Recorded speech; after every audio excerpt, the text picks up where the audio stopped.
하나님 아버지 감사합니다. 수요일 저녁 시간에 다시 저희들을 교회로 불러주셔서 감사합니다. 이 시간 주님의 음성을 듣고자 합니다. 우리의 귀를 열어주시고 우리의 마음을 열어주시옵소서. 예수님의 이름으로 기도드리옵나이다. 아멘. 함께 찬송가 292장을 찬송하겠습니다.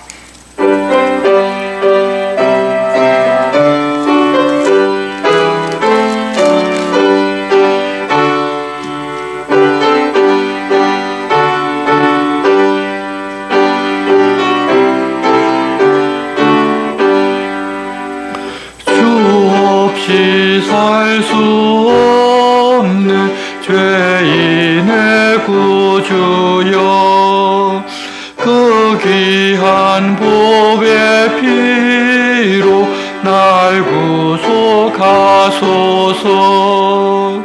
구주의 사랑으로 흘리신 보혈이 내 소망 나의 위로 내 영광 됩니다. 주 없이 살 수 없네 나 혼자 못 쓰리. 힘없고 부족하며 지혜도 없도다. 내 주는 나의 생명 또 나의 힘이라. 주님을 의지하여 지혜를 얻으리. 주 없이 살 수 없네 내 주는 아신다. 내 영의 깊은 간구 마음의 소원을 주밖에 나의 마음이 알아주리요. 내 마음 위로하사 평온케 하시네. 주 없이 살 수 없네 세월이 흐르고 이 깊은 고독 속에 내 생명 끝나도 사나운 풍랑일 때 날 지켜주시니 내 곁에 계신 주님 늘 힘이 됩니다.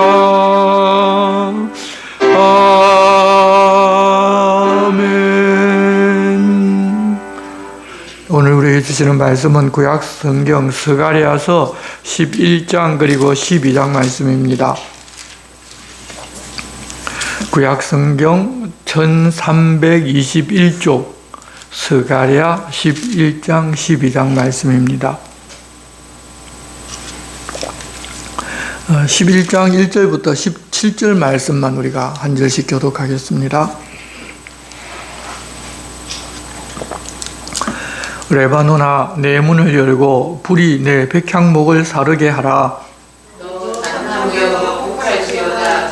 백향목이 접어졌고 아름다운 나무들이 쓰러졌음이로다. 바산의 상수리 나무들아 곡할지어다. 무성한 숲이 엎드러졌도다. 목자들의 곡하는 소리가 남이여 그들의 영화로운 것이 쓰러졌음이로다. 어린 사자의 부르짖는 소리가 남이여 이는 요단의 자랑이 쓰러졌음이로다. 여호와 나의 하나님이 계시네. 너는 잡혀 죽을 양떼를 먹이라. 사들인 자들은 그들을 잡아도 죄가 없다 하고 판자들은 말하기를 내가 부유하게 되었은즉 여호와께 찬송하리라 하고 그들의 목자들은 그들을 불쌍히 여기지 아니하는도다. 여호와가 말하노라. 내가 다시는 이 땅 주민을 불쌍히 여기지 아니하고 그 사람들을 각각 그 이웃의 손과 임금의 손에 넘기리니 그들이 이 땅을 칠지라도 내가 그들의 손에서 건져내지 아니하리라 하시기로 내가 잡혀 죽을 양떼를 먹이니 참으로 가련한 양들이라. 내가 막대기 둘을 취하여 하나는 은총이라 하며 하나는 연합이라 하고 양떼를 먹일세. 한 달 동안에 내가 그 세 목자를 제거하였으니 이는 내 마음에 그들을 싫어하였고 그들의 마음에도 나를 미워하였습니다. 내가 이르되 내가 너희를 먹이지 아니하리라. 죽는 자는 죽는 대로 망하는 자는 망하는 대로 나머지는 서로 살을 먹는 대로 두리라 하고 이에 은총이라 하는 막대기를 취하여 꺾었으니 이는 모든 백성들과 새로운 언약을 폐하려 하였습니다. 당일에 곧 폐함에 내 말을 지키던 가련한 양들은 이것이 여호와의 말씀이었던 줄 안지라.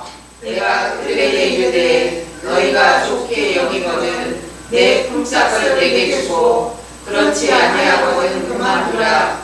그들이 곧 은 30개를 갈아서 내 품삯을 삼은지라. 여호와께서 내게 이르시되 그들이 나를 헤아린 바 그 싹을 토기장이에게 던지라 하시기로 내가 곧 그 은 30개를 여호와의 전에서 토기장이에게 던지고 내가 또 연합이라 하는 둘째 막대기를 꺾었으니 이는 유다와 이스라엘 형제의 의리를 끊으려 함이었느니라. 여호와께서 내게 이르시되 너는 또 어리석은 목자의 기구들을 빼앗을지니라. 보라 내가 한 목자를 이 땅에 일으키니 그가 없어진 자를 마음에 두지 아니하며 흩어진 자를 찾지 아니하며 상한 자를 고치지 아니하며 강간한 자를 먹이지 아니하고 오히려 살찐 자의 고기를 먹으며 또 그 굽을 찌르리라. 화 있을진저 양떼를 버린 못된 목자여 칼이 그의 발과 오른쪽 눈에 내리니 그의 발이 아주 마르고 그의 오른쪽 눈이 아주 멀어버릴 것이라 하시니라. 아멘. 우리가 하나님과 함께 살고 하나님의 말씀에 순종해서 사는 것 자체가 복이고 그 마지막에는 이 영생이라는 것이 주어집니다. 지금은 예수님께서 이 땅에 오셔서 이 사실을 다 알려주셔서 아는 사람은 이제 다 압니다. 그런데도 모르는 사람은 그 사실을 전혀 모르고 있습니다.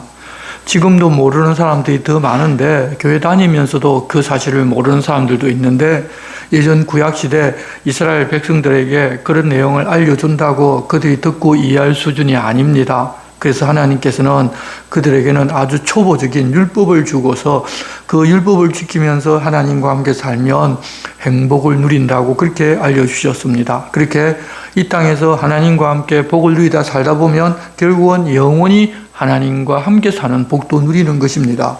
그래서 하나님의 복과 그 말씀에 순종할 때 세상의 복을 누린다는 약속을 주셨고 그렇지 아니하고 하나님을 떠나고 멀어지면 하나님께로 돌아오라고 이 세상에서 환난과 고난을 겪을 것이고 그럴 때 다시 돌아서서 하나님께로 오면 이전에 약속하셨던 그 복을 다시 누린다고 알려주고 그들과 그렇게 하기로 계약을 맺었습니다. 그렇지만 사람은 너무도 쉽게 하나님께서 우리에게 약속해 주신 복을 주셨다는 것을 잊어버리고 또 우리 자기가 무엇을 얻게 되면 자기가 열심히 일해서 그렇게 되었다고 생각합니다. 그래서 어떻든지 간에 사람들은 대다수가 다 하나님을 떠나 자기 중심적인 삶을 살아가기가 쉽습니다. 하나님께서는 그럴 때 그들과 계약한 대로 그들의 삶을 어렵게 만드십니다. 하나님께로 돌아오라는 사인을 주신 것입니다. 그런데 하나님과 그런 약속을 했다는 사실을 잊어버리면 하나님께로 돌아서는 것이 아니라 주변에 잘 사는 민족이 믿고 있는 종교가 눈에 들어오게 됩니다. 그리고 그들이 섬기는 신을 섬기면 자기도 그렇게 잘 먹고 잘 살게 될 줄로 알고서 그들과 함께 어울립니다. 이스라엘 백성들도 모두가 다 그리 되어 버렸습니다. 그러면 더 큰 환난이 찾아오는데 하나님께서는 계약서에 근거를 해서 그 계약서 내용대로 그리 하시지만 그런 계약서를 잊어먹었기 때문에 하나님께서는 그렇게 환난만 주시는 분이시고 그래서 자기들이 복을 주는 우상을 더 많이 섬기면 그 우상들이 자기들 문제를 해결해 주고 자기들에게 풍요를 줄까 생각하고 시간이 가면 갈수록 하나님에게서 더 멀리만 가고 선지자를 보내도 안 되고 더는 그들을 가르쳐 돌아서게 할 방법도 결국 없게 되었습니다. 그렇게 해서 환란이 극심하게 되면 자기들이 무엇을 잘못하고 있는 줄을 알아야 하는데 반대로 왜 하나님 자기들을 돌봐주지 않느냐고 하나님 탓을 합니다. 하나님은 선지자를 보내어서 문제 해결 방법을 말씀해 주시면서 그들을 위하여 메시아를 보내주겠다는 소망을 약속으로 주십니다. 그 소망이 없으면 정말 주저앉아서 하나님의 백성이라고 하지만 세상 나라와 똑같이 되어버리기 때문입니다. 그러면서 이제 쉴 틈을 좀 주시면 어지간하면 하나님께로 돌아설 것 같은데 이스라엘 백성들은 돌아서는 것이 아니라 오히려 더 멀리 가버립니다. 그렇게 되어 하나님과 약속한 최고의 징계조차 받게 되었습니다. 그때 하나님 자기들에게 보내겠다는 메시아를 기억하고 메시아가 오셔서 우리들의 이 문제를 해결해 달라고 그 상황에서 벗어나게 해달라고 또 매달립니다. 그런데 그들이 기다리는 메시아는 어떤 메시아인가 하면 백마를 타고 힘과 능력을 모두 갖추고 와서 자기들을 괴롭히는 적군을 다 쳐서 부수고 자기들을 세계 모든 나라를 다스리는 그런 나라로 만들어줄 것을 기대하는 그런 메시아를 그들은 기다립니다. 하나님과 함께 사는 것, 그 말씀에 순종해서 사는 것이 복이고 그 끝에는 영생의 복이 있지만 그러기를 바라는 하나님의 마음은 전혀 모르고 당장 어렵고 힘든 상황에서 벗어나게 해달라는 것과 세상에서 다른 사람들을 부리면서 다른 사람보다 더 잘 먹고 잘 살게 해주는 것이 메시아가 오셔서 해줄 일이라고 생각하고 있다는 것입니다. 그런 그들에게서 하나님 꿈꾸시는 하나님의 나라는 더 이상 기대할 수가 없습니다. 그래서 하나님께서는 메시아를 보내어서 하나님 나라를 이 땅에 보여주는 새 언약, 새 나라를 세우고자 하시는데 이스라엘 백성들은 메시아를 보내준다고 하나님 말씀하시니까 자기들이 생각한 대로 만들어줄 것으로 착각하면서 기다리더라는 것입니다. 그러다가 결국 그분이 오시면 그분을 거부해버립니다. 왜냐하면 자기들이 기다리고 원하는 것을 해주지 않기 때문입니다. 바빌론에서 70년이라는 훈련을 받고 돌아와서도 그러니 하나님의 눈은 메시아가 오고 이 땅에 하나님 나라가 세워질 바로 그때를 보시면서 그 나라 왕이 어떤 모습으로 오실지, 그 나라가 처음에는 세상 나라에 의해서 무시를 당하고 박해도 받겠지만 끝에는 하나님의 영광을 입을 것이라는 것을 계속해서 알려주고 계십니다. 하지만 이스라엘 백성들이 받아들이는 것은 자기들과 세상 속에 있는 이스라엘이라는 나라가 영광 입을 것만 기대합니다. 세상이 그들의 전부이기 때문입니다. 그들이 온전하게 듣고 받아들이지를 않는다 하더라도 하나님 계획하신 이 일은 반드시 성취될 것입니다. 그래서 참 소망이신 메시아가 이 땅에 오셔서 이루실 일에 대해서 그분이 오시면 어떻게 하실 것인지를 계속 말씀하십니다. 믿고 받아들이는 사람들을 위해서 그렇게 말씀하시는 것입니다. 그리고서 이제 하시는 구원의 말씀은 이 땅에 있는 이스라엘에서 백성들을 약탈하고 자기만 먹는 거짓 목자들에게 화가 임하고 그들을 따르는 사람들도 결국은 화를 당할 것이라는 사실을 알려줍니다. 참 목자를 보내신다고 하나님 약속하시고 그런 목자가 어떤 모습으로 올 것이라고 말씀하고 계신데 그런 목자는 기다리지를 아니하고 오히려 거짓 목자를 따르고 있으니 거기에 대한 결과는 그렇게 된다는 것입니다. 또 오는 메시아는 그들이 그런 것을 기다리기 때문에 오히려 그들에 의해서 고난을 받고 죽임도 당할 것입니다. 그들을 따르지 아니하고 하나님을 따르고 하나님 보내신 메시아를 따르는 사람들도 역시 고난을 받을 것입니다. 하지만 하나님은 그런 사람들은 반드시 구원하여 참 이스라엘 하나님 나라를 유업으로 주신다는 것도 또 알려주십니다. 예루살렘의 회복이나 구원을 말씀하시면 사실은 메시아가 이 땅에 오셔서 새롭게 만드는 하나님 나라에 대한 말씀인데 육신을 따르는 이스라엘 백성들도 자기들이 그렇게 될 것이라고 착각하겠지만 그런 착각 속에서 세상을 따르면서 그 길로 갈 사람들은 가고 하나님 보내신 메시아를 따르는 사람들은 고난받지만 언젠가 구원받고 영광을 얻을 것이니 그 소망 중에 하나님만 붙들고 견디라는 그런 소망의 말씀을 주는 것입니다. 이런 이중적인 의미가 들어있는 말씀이어서 이제 우리가 보는 스가랴서가 조금 어렵습니다. 그렇지만 차근차근 우리가 보면서 이미 우리는 예수께서 어떤 분이신지를 알기 때문에 그 예수님에 관한 말씀이구나라는 것을 알고 읽으면 보다 쉽게 이해할 수가 있을 것입니다. 제11장 1절 말씀입니다. 레바노나 내 문을 열고 불이 내 백향목을 사르게 하라. 너 잣나무여 곡할지어다. 백향목이 넘어졌고 아름다운 나무들이 쓰러졌음이로다. 바산의 상수리 나무들아 곡할지어다. 무성한 숲이 엎드러졌도다. 목자들의 곡하는 소리가 남이여 그들의 영화로운 것이 쓰러졌음이로다. 어린 사자의 부르짖는 소리가 남이여 이는 요단의 자랑이 쓰러졌음이로다. 이 레바논을 향한 하나님의 명령으로 시작이 되는데 레바논은 이스라엘의 북쪽 경계선으로서 이곳에는 성전이나 궁전을 짓는 데 사용되는 백향목의 주산지로 유명했었습니다. 그래서 이 백향목이라고 하면 이스라엘 백성들의 지도자로 비유해서 자주 말씀하셨습니다. 그런데 그 레바논 들어 문을 열고서 백향목을 불사르게 하라는 것입니다. 하나님의 심판이 북쪽에서 임하여서 이스라엘의 목자의 사명을 받았으면서도 거짓을 행하는 부패한 지도자들에게 심판이 임하게 하라는 것입니다. 그러면 그런 지도자들이 좋다고 따랐던 나머지 백성들도 함께 다 심판을 당하게 됩니다. 하나님 말씀을 쫓아서 하나님과 함께 살며 하나님의 백성들에게 진리를 가르치는 것이 아니라 세상에서 잘 되는 것이 하나님의 복이라고 하면서 자기 배만 불리고자 하는 거짓 목자들은 이렇게 하나님의 심판을 받게 된다는 것입니다. 그렇게 심판을 선포하고서 스가랴에게 4절 이렇게 말씀하십니다. 여호와 나의 하나님이 이르시되 너는 잡혀 죽을 양떼를 먹이라고 하십니다. 이 이야기는 결국 스가랴에게 하시는 말씀이지만 곧 예수님에게 하시는 말씀이기도 합니다. 그것을 우리가 항상 이제부터 주의해서 같이 보고 있어야 합니다. 거짓 선지자와 왕과 제사장 같은 악한 목자를 따라가기에 결국 죽임당할 그런 백성들이지만 그렇더라도 먹이는 것이 참 목자의 사명인데 1차적으로는 스가랴에게 하시는 말씀이지만 중의적으로는 메시아가 이 땅에 와서 하실 일과 악한 사람들에게 당할 일들을 계속해서 말씀하고 계십니다. 그러면 그렇게 악한 목자들은 하나님께서 자기들에게 맡긴 하나님의 양들을 어떻게 하고 있는가 하면 5절입니다.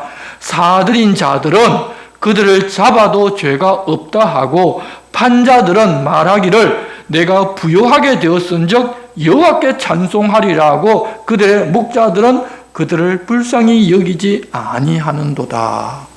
여기서 목자라고 하면 양의 주인이 아닙니다. 양을 돈을 받고 치는 양을 먹이고 안전하게 보호해 주어서 이제 다시금 주인에게 돌려주는 사람을 우리는 목자라고 하는데 그 목자들이 어떻게 하느냐 사들여서 잡아 먹기도 하고 또 판자는 말하기를 어떻게 하느냐 내가 팔아서 돈을 많이 벌었으니까 이것이 바로 여호와께 찬송할 일이라고 하면서 양을 사고 판다는 것입니다. 하나님의 양이었던 사람들을 하나님 말씀과 법으로 잘 먹이는 것이 아니라 자기가 길러서 팔고 산다고 하고 있는데 산 사람은 자기가 샀으니 잡아먹어도 아무 죄가 없다 하고 판 사람은 팔아서 돈을 벌고 부자가 되었으니 여호와께 찬송하리라고 하면서 양들을 불쌍히 여기는 마음은 하나도 없다는 것입니다. 요즘도 하나님의 백성들을 배불리 먹이는 목자의 역할을 충실하게 하는 것이 아니라 하나님의 양들을 자기 양이라고 하면서 잡아먹기도 하고 팔기도 하는 목회자가 있는데 이런 악한 목자는 세월이 흘러도 변함없이 이 땅에 존재한다는 것을 보여주십니다.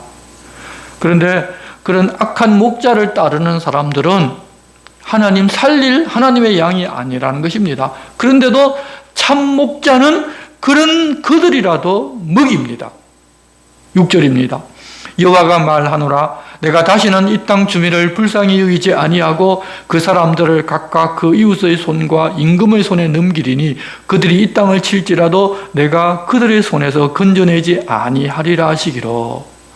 표면적으로는 이스라엘 백성들입니다. 그러면 하나님의 백성들입니다. 뿐만 아니라 하나님을 믿는 신앙을 가진 것 같으나 하나님의 양인 것 같은데 사실은 자기 의지로 악한 목자들을 따르기 때문에 이제는 하나님께로부터 버림받은 양이라는 것입니다. 그래서 하나님께서는 그런 사람들은 건져주지를 않으십니다. 스가랴와 예수께서 그렇게 잡혀 죽임당할 양인 줄 알고도 먹입니다. 마음이 얼마나 안타깝고 그들이 가련하겠습니까? 7절 내가 잡혀 죽을 양떼를 먹이니 참으로 가련한 양들이라. 예수님께서 이 땅에 오셔서 자기들에 나오는 목자들을 그 무리들을 보시고 얼마나 안타까워하셨습니까? 목자가 없어서 이리저리 흩어지는 그런 양들이라고 해서 그렇게 말씀하신 적이 있는데 바로 목자 없이 헤매는 양들을 보시고 그 아픈 마음을 여기서 말씀하십니다. 그러면 주님은 그들을 어떻게 가르치고 인도하는가 하면 7절 하반절 내가 막대기를 취하여 하나는 은총이라 하며 하나는 연합이라 하고 양떼를 먹일세. 이 잡혀 죽일 양인 줄 알고도 먹이는데 그런 양을 어떻게 먹이는가 하면 죽일 당할 그런 양들이지만 은총을 베풀고 하나님과의 연합, 사람들 사이에도 연합할 수 있도록 인도해 가신다는 것입니다. 버림받았지만 버림받지 않은 그런 양들처럼 계속 먹인다는 것입니다. 그럴 때 하나님께서는 은밀하게 그들 중에 있는 악한 새 목자를 제거해 버리십니다. 8절 한 달 동안에 내가 그 새 목자를 제거하였으니 이는 내 마음이 그들을 싫어하였고 그들의 마음에도 나를 미워하였습니다. 악한 목자와 참 목자는 병립할 수가 없습니다. 예수님도 그들을 미워하니까 그들도 예수님을 미워합니다. 그래서 은밀하게 악한 새 목자 왕 그리고 제사장 선지자를 제거해 버렸다는 것입니다. 그들이 이스라엘 백성들을 하나님의 길로 인도하는 것이 아니라 멸망의 길로 인도하고 있기 때문입니다. 전통적으로는 이 새 목자라는 것은 이스라엘 왕과 제사장과 선지자를 말하는 것인데 신구약 중간 시기에 하나님께서 침묵하시는 것을 아마 말할 수도 있습니다. 그때는 왕도 없고 제사장도 제대로 없고 선지자도 없어서 하나님 말씀이 그들에게 전혀 흘러가질 않았습니다. 또 역사 속에서 보면 셀류쿠스가 지배할 때 그들과 합세해서 백성들의 골수를 빼먹은 그런 거짓 목자들을 하신 말씀일 수도 있고 로마가 지배할 때 새 분당의 지도자들이 되어서 자기 배만 불리고 백성들을 약탈한 그런 사람들이라는 해석을 하기도 합니다. 그러면 그들의 직무는 그렇게 빼앗겼기 때문에 누가 대신하는가 하면 바로 메시아신 예수님이 대신하신다는 것입니다. 9절입니다. 내가 이르되 내가 너희를 먹이지 아니하리라. 죽는 자는 죽는 대로 망하는 자는 망하는 대로 나머지는 서로 살을 먹는 대로 두리라 하고 이에 은총이라는 막대기를 취하여 꺾었으니 이는 모든 백성과 세운 언약을 폐하려 하였음이니라. 그리고 더는 하나님께서 그들을 먹이지를 아니하고 그냥 세상 사람들처럼 살라고 내버려 두신다는 것입니다. 그리고 그동안 하나님께서 그들에게 베풀었던 은총이라는 막대기를 꺾어버리시는데 그 이야기는 그들과 세웠던 시내산의 언약을 폐하신다는 것입니다. 더 이상 그들을 자기 백성으로 삼아서 돌보는 것을 그만둔다는 것입니다. 그렇게 하시면 10절 당일에 곧 폐함에 내 말을 지키던 가련한 양들은 이것이 여호와의 말씀이었던 줄 안지라. 그렇게 대부분이 다 버림받고 하나님과 아무 상관없이 거짓 목자를 따라가고 자기들도 거짓 목자처럼 행하고 있지만 극소수의 하나님 말씀을 지키고 따르던 사람들은 이것이 여호와 하나님의 말씀인 줄 알고 새 언약을 이루러 오실 예수 그리스도를 기다린다는 것입니다. 바로 예수님이 이 땅에 오셨을 때 그분을 알아본 시몬 같은 분, 안나 같은 분, 그런 분이 있었다는 것입니다. 그리고서 12절입니다.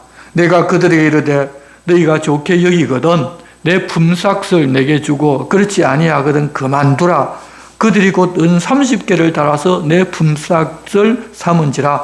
여호와께서 내게 이르시되 그들이 나를 헤아린 바 그 싹을 토기장이에게 던지라 하시기로 내가 곧 그 은 30개를 여호와의 전에서 토기장이에게 던지고 내가 또 연합이라고 하는 둘째 막대기를 꺾었으니 이는 유다와 이스라엘 형제의 의리를 끊으려 함이었느니라.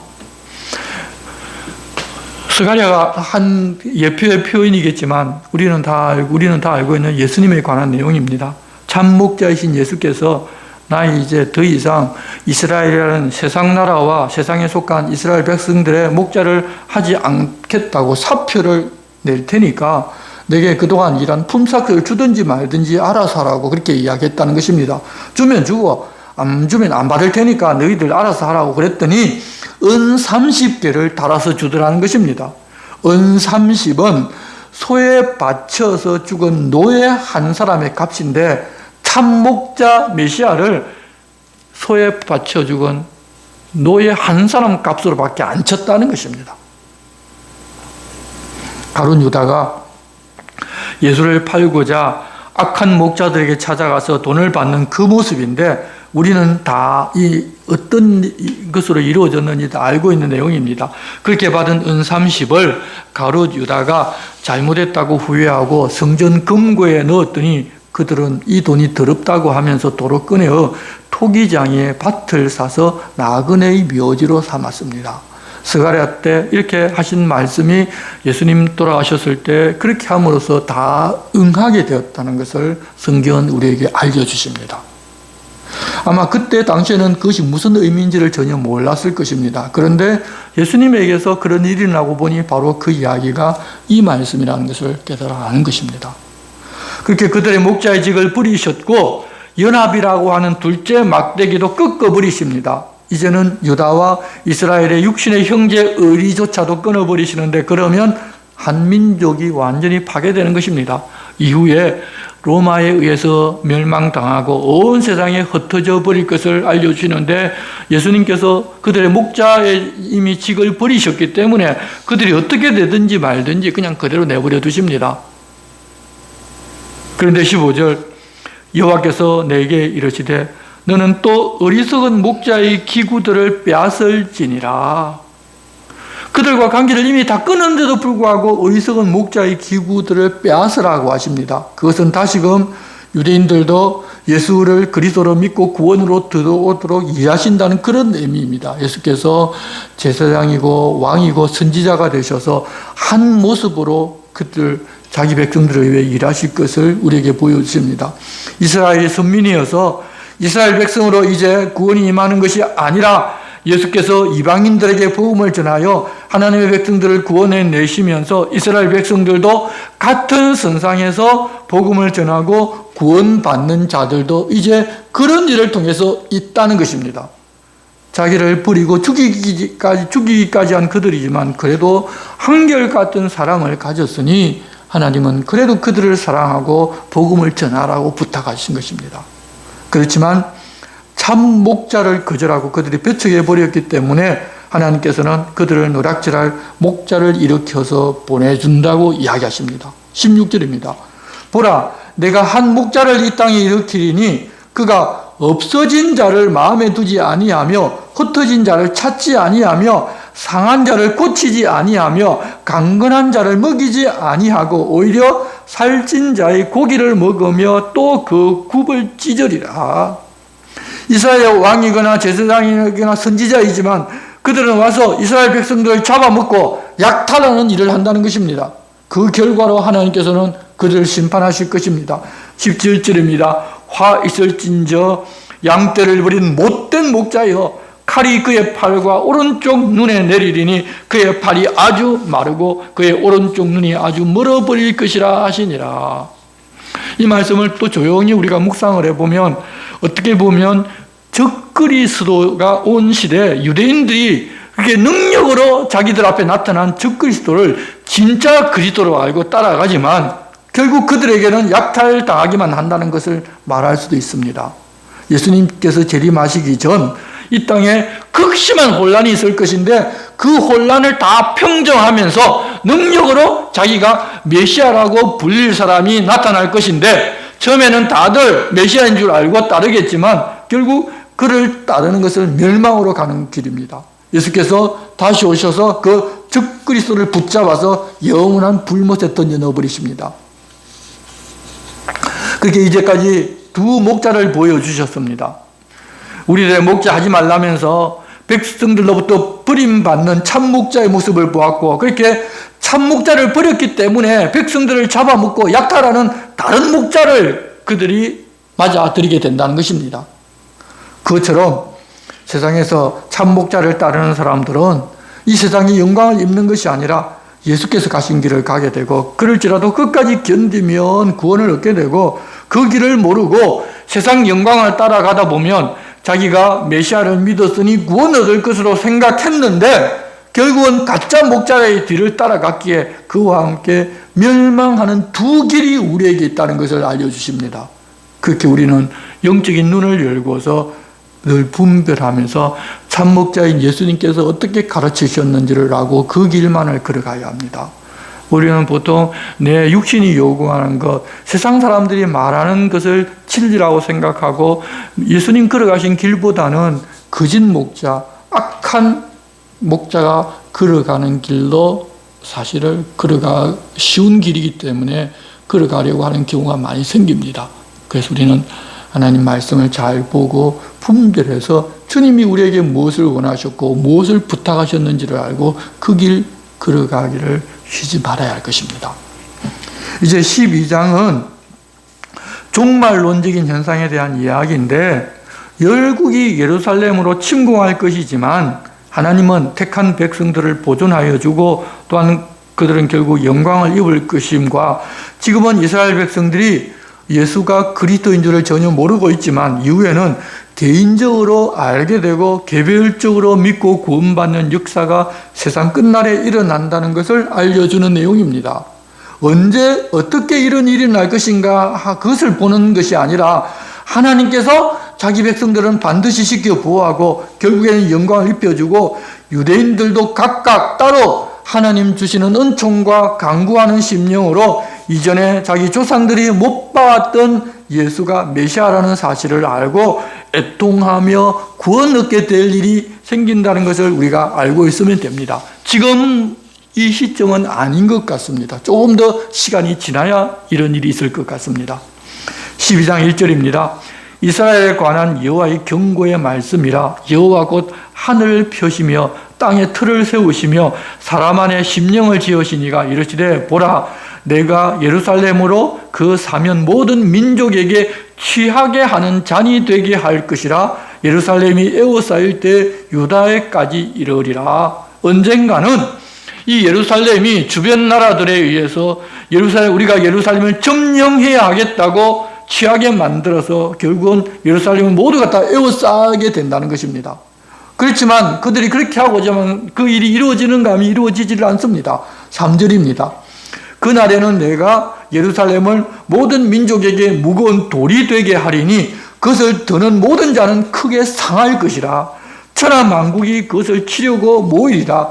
여호와가 말하노라. 그날에 내가 모든 말을 쳐서 놀라게 하며 그 탄자를 쳐서 미치게 하되 유다 족속은 내가 돌보고 모든 민족의 말을 쳐서 눈이 멀게 하리니 유다의 우두머리들이 마음속에 이르기를 예루살렘 주민이 그들의 하나님 만군의 여호와로 말미암아 힘을 얻었다 할지라. 지금도 마찬가지. 요즘도 이란과 전쟁이 있었는데 그 주변 나라들이 계속해서 이 이스라엘을 치고 예루살렘을 점령해보려고 하는데 그런 일들은 하나님께서 허락하지 않았습니다. 왜냐하면 그 이유가 좀 뒤에 나옵니다. 6절. 그날에 내가 유다 지도자들을 나무 가운데 화로 같게 하며 곡식단 사이에 횃불 같게 하리니 그들이 그 좌우에 에워싼 모든 민족들을 불살을 것이요 예루살렘 사람들은 다시 그 본 곳 예루살렘에 살게 되리라. 여호와가 먼저 유다 장막을 구원하리니 이는 다윗의 집의 영광과 예루살렘 주민의 영광이 유다보다 더하지 못하게 하려 함이니라. 그날에 여호와가 예루살렘 주민을 보호하리니 그 중에 약한 자가 그날에는 다윗 같겠고 다윗의 족속은 하나님 같고 무리 앞에 있는 여호와의 사자 같을 것이라. 예루살렘을 치러 오는 이방 나라들을 그날에 내가 멸하기를 힘쓰리라. 주 나라들이 이스라엘을 없애기 위해서 예루살렘을 자기들이 점령하기 위해서 온갖 방법을 다 동원합니다. 그렇지만 이스라엘이라는 나라는 하나님께서 자기 이름을 두신 곳이기 때문에 어쩌거나 하나님께서 지켜주고 보호하시는 것입니다. 그들이 멸망당해서 사라지게 되면 하나님의 이름이 모욕을 당하기 때문입니다. 하나님 그것을 싫어해서 지금 이스라엘 백성들이 그렇게 어떻게 보면 악한 행동도 많이 하고 있지만 그래도 내 이름을 두고 있는 민족이라고 하나님 그렇게 선언하시면서 손대지 말라고 이야기하시는 것입니다. 비록 하나님을 그들이 지금은 바르게 알지를 못할지라도 하나님께서 그들을 자기 백성을 삼아서 자기 이름을 그들에게 둔 그 사실은 온 세상이 다 알기 때문에 그렇게 해주시는 것입니다. 그것만으로 여러분 엄청난 복이지 않습니까? 하나님을 알고 하나님의 이름을 내가 가지고 있다는 것 자체가 복입니다. 그런데 우리는 자꾸 그걸 잊어먹습니다. 우리도 하나님의 이름을 가졌다는 그것만으로 복이라는 사실을 결코 잊어서는 안 됩니다. 그렇게 지켜주지만 그들은 아직 그 하나님께서 어떤 분이신지를 바르게 알지를 못합니다. 그러나 이후에 그들은 예수가 누구신지를 깨닫고 개별적으로 애통하며 하나님께로 돌아오게 될 것이라고 알려주십니다. 10절입니다. 내가 다윗의 집과 예루살렘 주민에게 은총과 간구하는 심령을 부어주리니 그들이 그 찌른 바 그를 바라보고 그를 위하여 애통하기를 독자를 위하여 애통하듯 하며 그를 위하여 통곡하기를 장자를 위하여 통곡하듯 하리로다. 그날에 예루살렘에 큰 애통이 있으리니 머깃도 골짜기 하다드림몬에 있던 애통과 같을 것이라. 온 땅 각 족속이 따로 애통하되 다윗의 족속이 따로하고 그들의 아내들이 따로하며 나단의 족속이 따로하고 그들의 아내들이 따로하며 레위의 족속이 따로하고 그들의 아내들이 따로하며 시므이의 족속이 따로하고 그들의 아내들이 따로하며 그 모든 남은 족속도 각기 따로하고 그들의 아내들이 따로하리라. 그때는 민족적인 단위의 부흥이나 회개가 일어나는 것이 아니라 한 사람 한 사람 개인적인 회개가 일어나고 그 회개가 일어나면서 하나님께서 그들의 마음에 은총을 부어서 자기 조상들이 예전에 십자가에 못 박아 죽었던 그 예수가 메시아였다는 것을 비로소 깨달아 알게 되고 그 일을 위하여 그렇게 통곡한다는 것입니다. 왜 통곡을 하느냐? 여러분, 하나님께서 은총과 간구하는 심령을 그들에게 부어주셨기 때문입니다. 그리고 그런 심령을 받았으면 그들은 구원받을 사람들인 것입니다. 바울 사도가 말씀하신 대로 하나님께서 이스라엘을 완전히 버리셨는가 하면 그게 아니라 일시적으로 이방인들에게 복음이 흘러가고 그들이 하나님의 복을 받아 누리는 것을 보고서 시기해서 하나님 앞에 자기 백성들을 돌아오게 하시려는 하나님의 뜻이 계시다고 했는데 세상 끝날에 가면 그런 일이 일어나는 것입니다. 역사를 보고 이 세상에 돌아가는 것을 보면 아직은 그들에게 복음을 전할 때라는 것을 알 수 있습니다. 그들이 이런 일이 다 지나가고 세상 끝이 아니라는 것을 우리는 알 수 있습니다. 그들에게 예수가 그리스도라는 것을 전하려면 문제는 교회가 교회다워야 하고 믿는 사람이 믿는 사람다워야 합니다. 그런데 지금 교회나 믿는 사람들이 물질에 빠져서 이 세상 물질이 전부인 것처럼 살아가면 교회도 물질이 주인인 바벨론에 점령당해서 해야 할 일을 전혀 하지를 못하게 됩니다. 그런 믿는 사람들을 보고서 예수 믿겠다고 나서는 사람이 있겠습니까? 없습니다. 그래서 지금 전도가 그렇게 힘든 것입니다. 왜? 예수 믿는 사람이 예수 믿는 사람 같지가 않았어요입니다. 예수 믿는 사람들이 오히려 자기들보다 더 못하다고 생각하는 사람도 있습니다.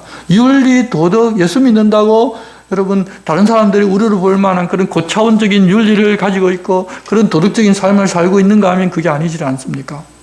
그게 바로 지금 우리가 어떻게 잘못하고 있는가를 보여주는 지표일 다들 세상이 그렇게 한다고 그 세상 탓을 하지 우리의 삶이 어떤가는 다들 돌아보질 않습니다. 그냥 교회 와서 열심히 부르짖고 기도하면 복 받고 그러면 세상도 우리를 인정해 줄 것이라고 생각하는 그런 착각 속에 우리 믿는 사람들이 살아가고 있습니다. 그런 시절이 오기 전 우리라도 좀 바르게 알고 하나님 말씀을 붙들고 하나님과 함께 살면서 하나님 우리에게 부탁하신 그 일을 잘 감당하며 살아야 할 것입니다. 하나님 말씀을 통해서 하나님 우리에게 어떤 부탁을 하셨는지를 아는 방법 외에는 다른 방법이 없습니다. 뭐 통곡한다고 해서 알아집니까? 아닙니다. 기도 열심히 한다고 알아집니까? 아닙니다. 다 기도 열심히 하는 것도 내 잘되게 내게 무슨 문제가 있으니까 그 문제 해결해 달라는 주로 그런 기도지. 우리가 하는 기도의 대부분이 다 그렇지 않습니까? 하나님 뜻을 더 잘 알게 해달라고, 내가 주님을 닮아서 남들보다 밑에 서고 섬기는 사람 되게 해달라고. 여러분, 우리가 기도하는 게 드물지 않습니까? 내가 꼬리가 되지 않고 머리가 되게 해주셔서 다른 사람들 지도하고 인도하고 나는 높은 사람 되어서 다른 사람 위에 있게 해달라고. 그게 우리 자녀들을 위한 기도였고 우리의 기도였지 않습니까? 그런데 주님은 그런 기도를 하라고 하신 것이 아니라 이 나라에 하나님 나라가 임하게 하고 그렇게 살기만 하면 나머지 것들은 하나님 다 챙겨주신다고 우리에게 약속해 주셨습니다. 그런 약속을 받고서도 그 약속을 안 믿는 것이나 이스라엘 백성들이 예전에 하나님과 그렇게 약속하고도 안 믿고 자기들 뜻대로 살은 거는 똑같습니다. 우리가 이스라엘 백성들이 그렇게 예수 안 믿고 있어서 참 불쌍하고 보이지만 죄송하지만 우리도 예수 믿는다고 하지만 예수님을 주님이라고 부르지만 내가 주인된 삶을 사는 것은 다르지 않습니다. 이제는 다시 그런 우리의 삶을 돌아보고 하나님 우리에게 어떻게 살아달라고 부탁하신 그 말씀에 따라서 사는 우리가 되어야 할 것입니다. 기도하겠습니다. 하나님 아버지, 스가랴서를 통하여 참된 목자로 오시는 예수님의 모습도 보여주시고 그분이 이 땅에서 어떤 취급을 당할 것인지 어떤 일을 하실 것인지도 알려주셨습니다. 이 세상에 취하게 되면 예수를 알아볼 수도 없고 맞이할 수도 없다는 것을 또한 보여주셨습니다. 마지막 시대를 향하여 가고 있는 이 시대 저희는 깨어서 하나님 나라를 보고서 하나님 나라 같이 합당하게 살며 우리 삶으로 하나님께 영광 돌리며 예수 그리스도를 삶으로 증거하며 사는 저희들 되게 도와주시옵소서. 예수님의 이름으로 기도드리옵나이다. 아멘. 우리 함께 찬송가 315장을 찬송하겠습니다.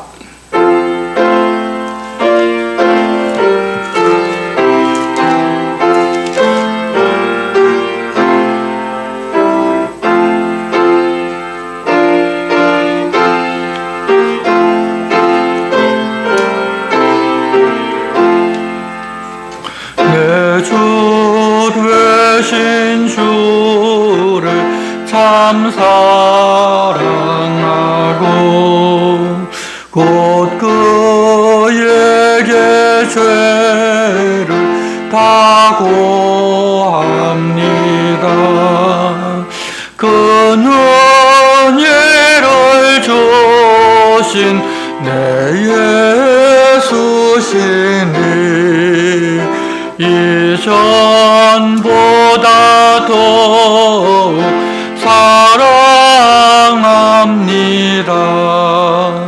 주 날 사랑하사 구하시려고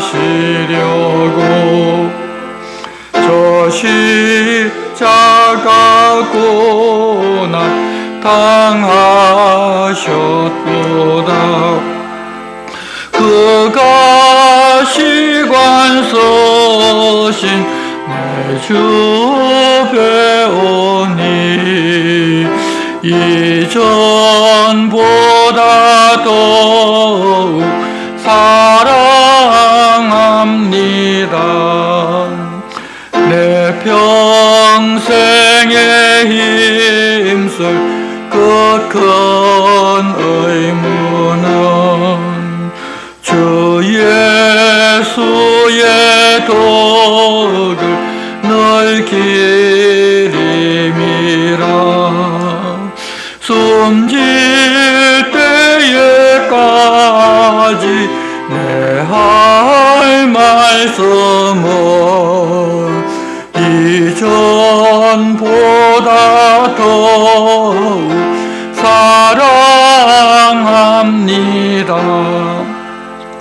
그 영광의 나라 나 들어가서 그 풍성한 은혜 늘 감사리. 검열 유관 서고 나 찬송할 말 이전보다 더욱 사랑합니다.